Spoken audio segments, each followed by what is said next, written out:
Hi, everybody. Today is Thursday, April, I'm not sure what date. Here's the news. Under the 1973 War Powers Resolution, engagements that haven't been authorized by Congress are capped at 60 days, which is only a few days away. But that deadline can be pushed to 90 days if the president certifies to Congress in writing that unavoidable military necessity related to the safety of U.S. armed forces requires an extension, which I imagine that would be easy to get. So we'll probably get another 30 days out of this. Okay, you mind if I get in here too?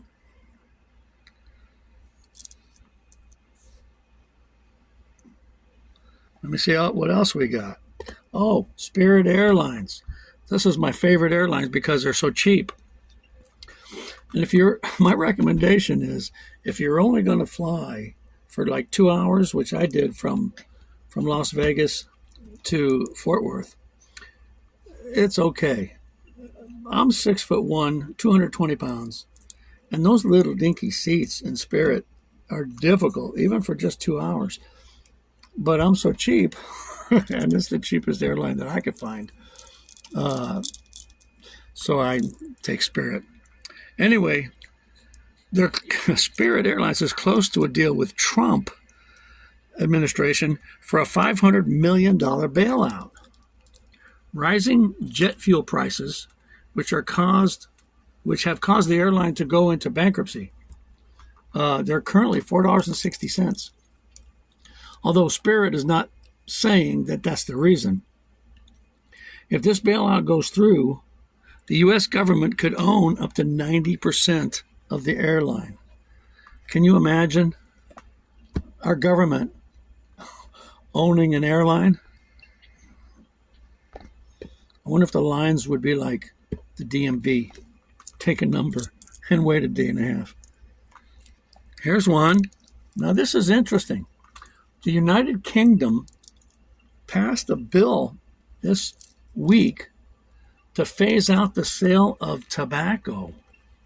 Anyone born after 2008 will be permanently barred from purchasing cigarettes, vapes, or heated tobacco when the bill becomes law next week, pending royal assent. Roughly 64,000 people die each year in England alone from tobacco-related causes. The cost to the UK healthcare system for smoking-related illnesses, including cancer and heart disease, amounts to around $4 billion annually.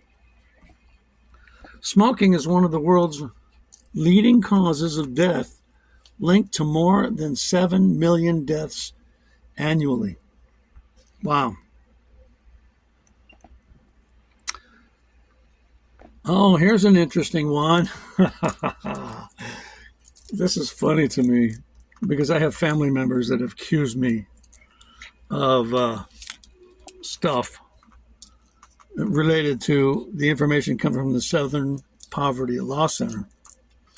Well, they were recently hit with the sweeping federal fraud charges that cut to the core of its operations. Authorities allege that the SPLC used this vast donor network to raise millions of dollars under the pretense of fighting extremism.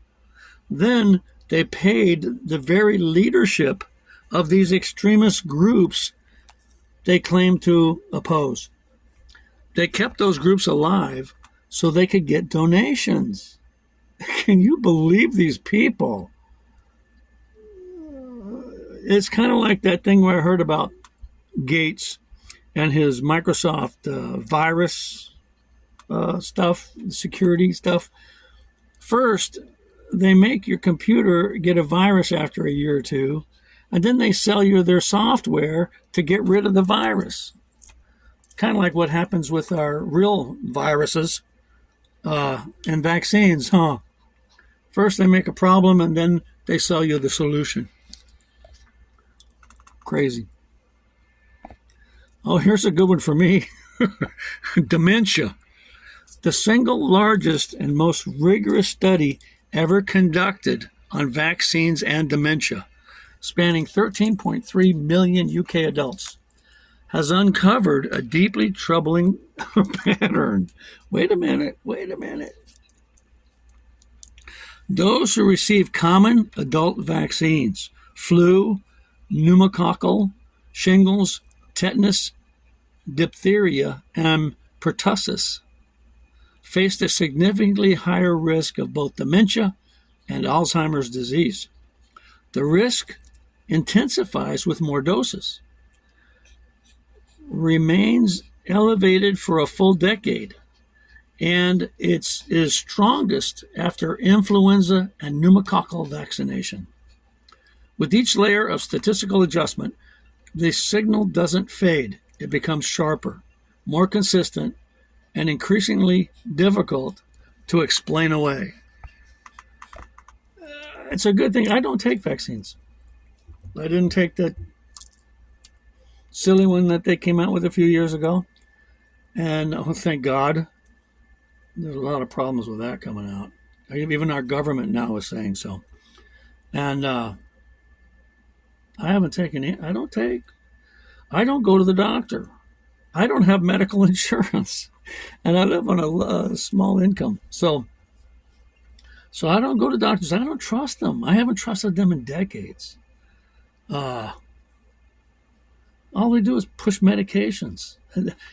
I understand the pharmaceutical industry pays for their schooling. I mean, the schools, they give the schools money, and then they tell the schools how to teach their doctors, which they teach given medications. Drugs. I don't take drugs. I don't hardly even take aspirin. I don't take anything. I just try to eat as healthy as I can and stay healthy. Oh, yeah. Oh. Okay, well, that's the news for today. Millie says goodbye. You say goodbye? You say goodbye to everybody? Huh? Yeah. Okay. See you tomorrow.